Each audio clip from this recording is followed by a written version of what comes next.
A couple of weeks ago, I've started a new series. I call it series, but we'll see how many parts it's going to get, about what decluttering is all about. And that question isn't quite as simple to answer as one might think.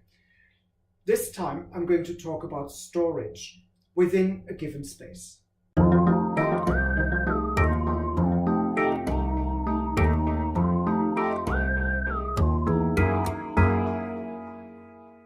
As you've probably realized by now from watching some of the other videos, decluttering has two big aspects to it.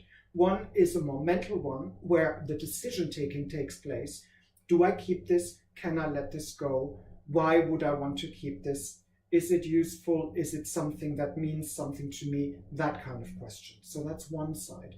But once this important part is being taken care of, we have to look at ways to manage what is left. And part of that management is proper storage. One of the classic questions I often get is, well, I need to have more storage to put my things in the right place. If the first step of the decluttering has been successful, we'll find that there's a lot less left that we need to store. And in those cases, my usual strategy is to make use of the existing space and make sure not to add more, because it will just attract more stuff. In this case, in my friend's kitchen, you can see a cupboard that is pretty well organized and that isn't overly full, but it contains a lot of stuff. If you look at it, it has some coffee makers and some teapots on top, lots of mugs in the middle, and lots of plates at the bottom.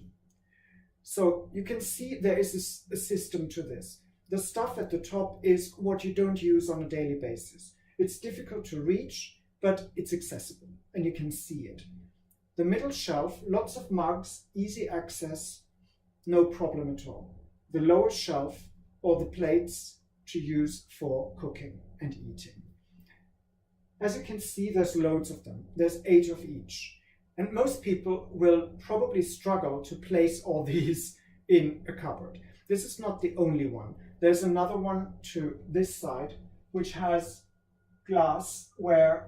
fancy glassware on the top, and some more heavy-duty mugs and some regular coffee cups. So there's loads of stuff in those 2 cupboards alone. There's cutlery, and we have another set of cupboards that has all the food stuff for breakfast and the condiments for cooking, because the cooker is right here as well. So it's fairly organized as a kitchen. And you might think, well, is that enough? Well, I already said there's 8 of each. So this absolutely fits a big household. This is a 3-person household, so it's not necessary to have 8. But my friend entertains quite often, so that is an easy way to use all of these. Why am I showing you all this? There really is no need to create more storage space. This is really all you need, even in a big household.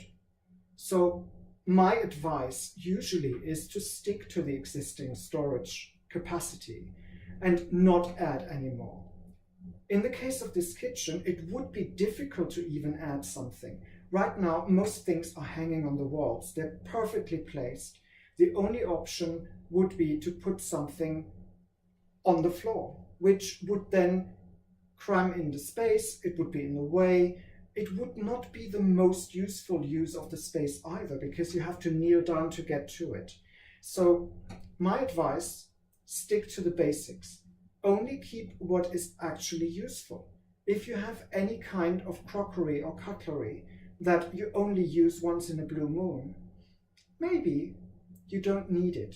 And by letting go of the things that you don't necessarily need, you take away the need for extra storage.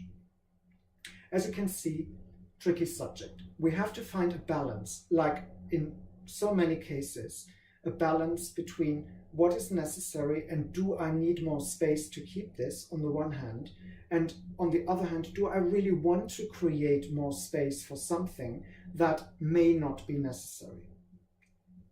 Think about that, stay clutter aware, and come back for more.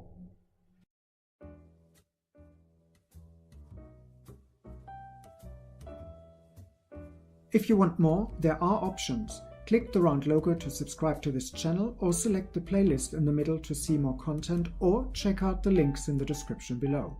Oh, and feel free to like this video.